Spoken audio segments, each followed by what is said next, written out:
Thank you for inviting me. Thank you also for putting me in touch with all these wonderful speakers and guests. I'm very happy to be here. I've come to wonder over the last years if many plantation workers or miners in the global south really believe in the art that we produce, that I produce. It seems to me that some of the resentment against art, against liberal values, against critical open thinking that seems to be rising globally, I think that maybe somehow this resentment comes because materially art has not lived up to its critical claims. We deal with inequalities of all sorts in symbolic terms, but we, critical, progressive artists, I'm part of that group, have not put to good use the apparatus that we have here materially. Here you see an image of a white cube that opened recently last year on the very first Unilever plantation established in central Congo. The plantation was established in 1911 in a place called Leverville. It used to be Lusanga, it is now again Lusanga. The white cube was repatriated there last year. I want to point out to you first what the exact relationship in my mind is between white cubes and plantations. This is a place where the very first Unilever plantation was established, 1911. It's some 700 kilometers east of Kinshasa, central Congo. This is what this plantation and many other plantations worldwide look like. Imposed monoculture. Every type of human behavior that is not conducive to profit maximization is ruled out. Every type of plant, of animal, that is not conducive to profit maximization, which is mostly palm oil, sometimes it's cocoa or coffee or tea or cotton, but mostly palm oil, is wiped out. Every type of cultural activity is wiped out. Capital is extracted and then invested in a number of things, but also in our art apparatuses.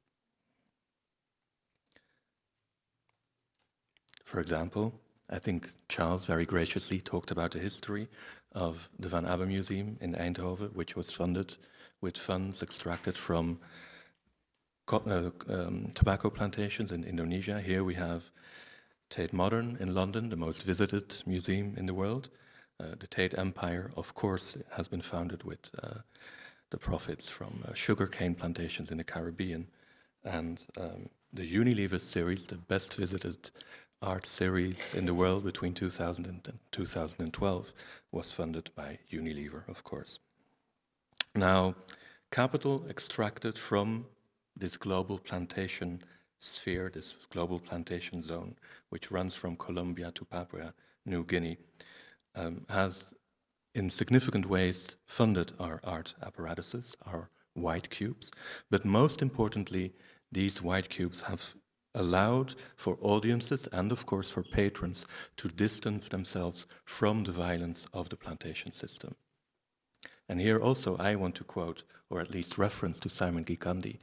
Clementine did this just a few minutes ago. He wrote a fantastic book, Slavery and the Culture of Taste, that outlines how high culture was a way, high artistic culture, the 20th century version of that would be the white cube, has been established to, again, distance oneself from the violence of the apparatus that funded the high culture in the first place. So, in the grand scheme of things, this is the value chain of critical contemporary art. It starts with plantations, with wiped out environments, with dirt poor, impoverished people. Products are extracted from them, chocolate, cocoa, palm oil, etc.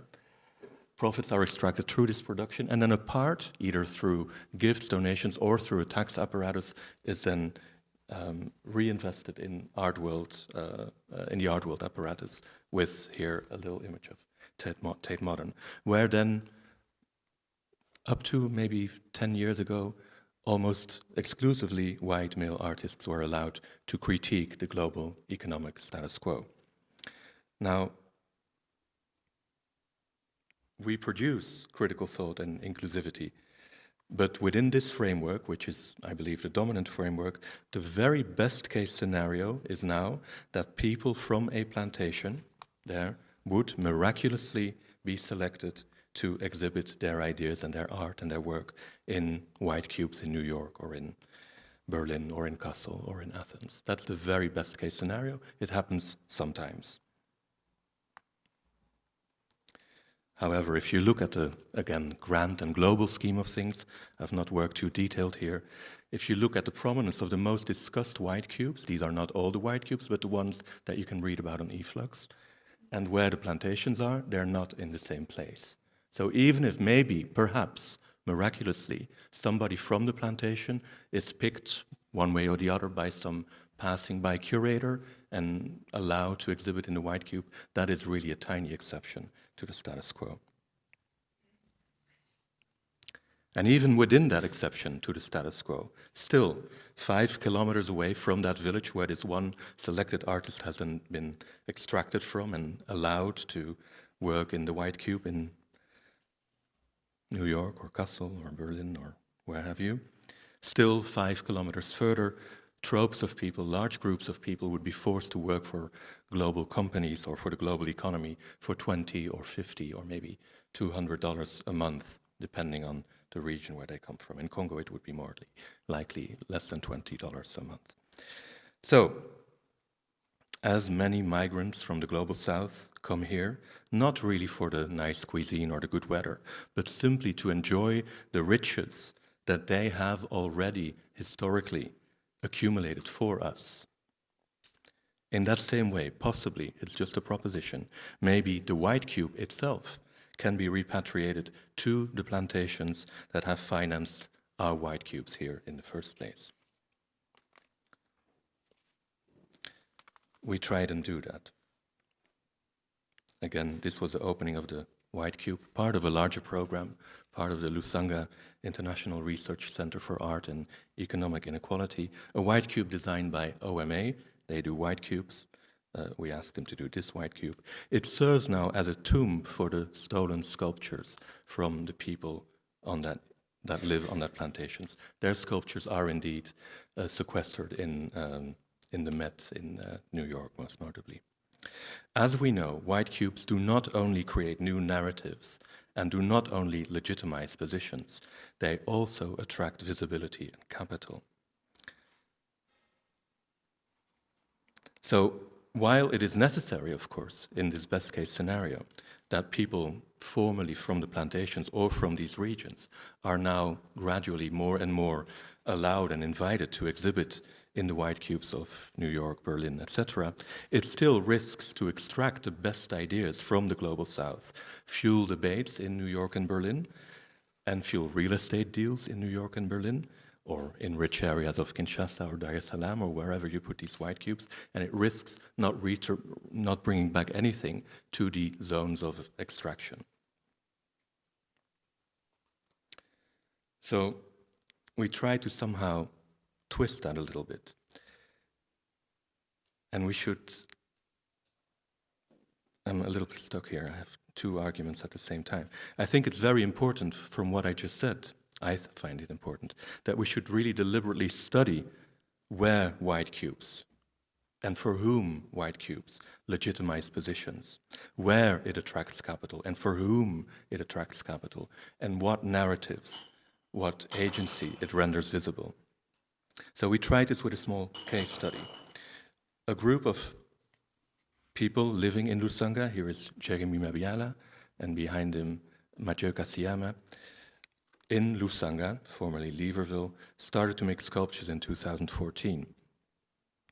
Of course, these are people that have been making sculptures all of their lives, and their ancestors did, etc. These are the sculptures that are in the Met. But in 2014, we started with this particular project.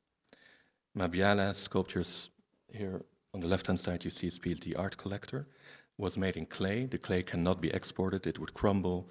There's all kinds of legal issues that would complicate exporting the sculptures, but they have been reproduced in the chocolate that comes from these and other similar plantations in Central Africa. So the sculpture has been digitized, 3D scanned, and reproduced in chocolate from these very plantations. Therefore, not only geographically, but also in terms of who produced it, the very same people. And here you see the first museum solo exhibition of CATPC, the Cercle d'Art des Travailleurs de Plantation Congolaise, in New York at Sculpture Center. And here you see the very same piece in chocolate, The Art Collector by Jeremy Mabiala. And somehow, miraculously, the New York Times said it was the best exhibition of the year, made by 15 people who would never, I mean, maybe in 100 years some curator could potentially pass, it's not excluded. Through this project, it somehow happens already, but if it can happen here, it could happen in a million other places, is my point. Here the sculptures come back from New York, and we repatriated the white cube, as I pointed out, back to the plantations that have historically funded our white cubes. And here, the same piece, now in chocolate, is exhibited in this white cube with Jeremy Mabiala standing next to it, now in chocolate.